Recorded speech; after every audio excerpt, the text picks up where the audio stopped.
केंद्रीय गृह मंत्री अमित शाह ने इतिहासकारों से कहा है कि इतिहास को भारतीय संदर्भ में दोबारा लिखें और उन्हें आश्वासन दिया कि सरकार उनके प्रयासों को पूरा समर्थन देगी। असम सरकार के दिल्ली में आयोजित एक कार्यक्रम में अमित शाह ने कहा, मैं इतिहास का विद्यार्थी हूं और कई बार सुनने को मिलता है कि हमारा इतिहास सलीके से प्रस्तुत नहीं किया गया तथा उसे तोड़ा मरोड़ा गया है। शायद यह बात सच है, लेकिन अब हमें इसे ठीक करना होगा। 17वीं शताब्दी के अहम जनरल लचित बोरफुकन की 400वीं जयंती पर आयोजित 3 दिवसीय समारोह के दूसरे दिन केंद्रीय गृह मंत्री ने कहा, मैं आपसे पूछता हूं, हमारे इतिहास को सही तरीके से और गौरवशाली तरीके से प्रस्तुत करने से हमें कौन रोक रहा है।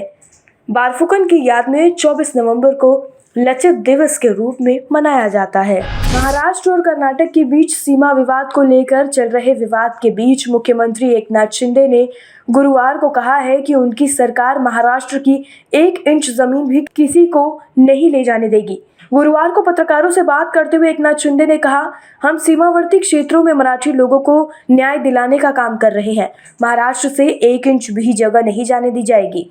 उन्होंने कहा, 40 गांवों की समस्याओं को हल करना हमारी सरकार की जिम्मेदारी है। दिल्ली के उप मुख्यमंत्री मनीष सिसोदिया ने गुरुवार को आरोप लगाया कि भारतीय जनता पार्टी ने गुजरात और एमसीडी चुनाव में हार के डर के चलते मुख्यमंत्री अरविंद केजरीवाल को जान से मारने की साजिश रची है और दिल्ली के सांसद मनोज तिवारी इसमें शामिल हैं। सिसोदिया ने कहा, लेकिन आम आदमी पार्टी इस तरह की ओछी राजनीति से नहीं डरती।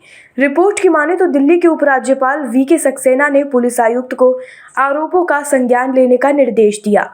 रिपोर्ट में कहा गया है कि उपराज्यपाल ने मुख्यमंत्री मनीष सिसोदिया सहित आप नेताओं के ट्वीट और बयानों पर ध्यान दिया है और पुलिस आयुक्त से ये सुनिश्चित करने को कहा है कि इस तरह की घटना नहीं हो।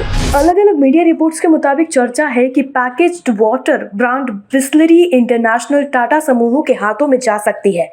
कंपनी के चेयरपर्सन रमेश चौहान ने टाटा कंज्यूमर प्रोडक्ट्स लिमिटेड के साथ 7,000 करोड़ रुपए का सौदा हो जाने के बाद से इनकार किया है। हालांकि रमेश चौहान ने कहा है कि वो बिस्लरी को बेचना चाहते हैं और अभी भारतीय समूह के साथ शर्तों पर बातचीत जारी है। श्रद्धा वालकर हत्याकांड में रोजाना नए खुलासे हो रहे हैं।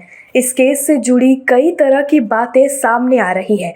दिल्ली पुलिस आरोपी आफ्ताब पूनावाला के खिलाफ सबूत इकट्ठा करने में लगी हुई है। पुलिस ने कहा है कि उसकी श्रद्धा मर्डर केस में जांच से पुष्टि हुई है कि आफ्ताब ने श्रद्धा की बॉडी को ठिकाने लगाने के लिए सावधानीपूर्वक प्लान बनाया था। रिपोर्ट की माने तो आरोपी आफ्ताब श्रद्धा के शरीर के अंगों को ठिकाने लगाने के लिए न केवल अपने फोन की लोकेशन को ऑफ कर देता था, बल्कि बाहर जाने से पहले अपना मोबाइल जानबूझकर किराए के फ्लैट पर छोड़ देता था।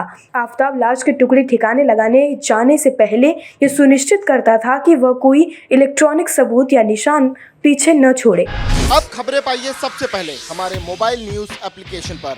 एंड्रॉइड या iOS प्लेटफॉर्म पर जाइए, HW न्यूज नेटवर्क को सर्च कीजिए, डाउनलोड कीजिए और अपनी सुविधानुसार भाषा का चयन कीजिए। खबरों की भीड़ में अपने काम की खबर पाते रहिए।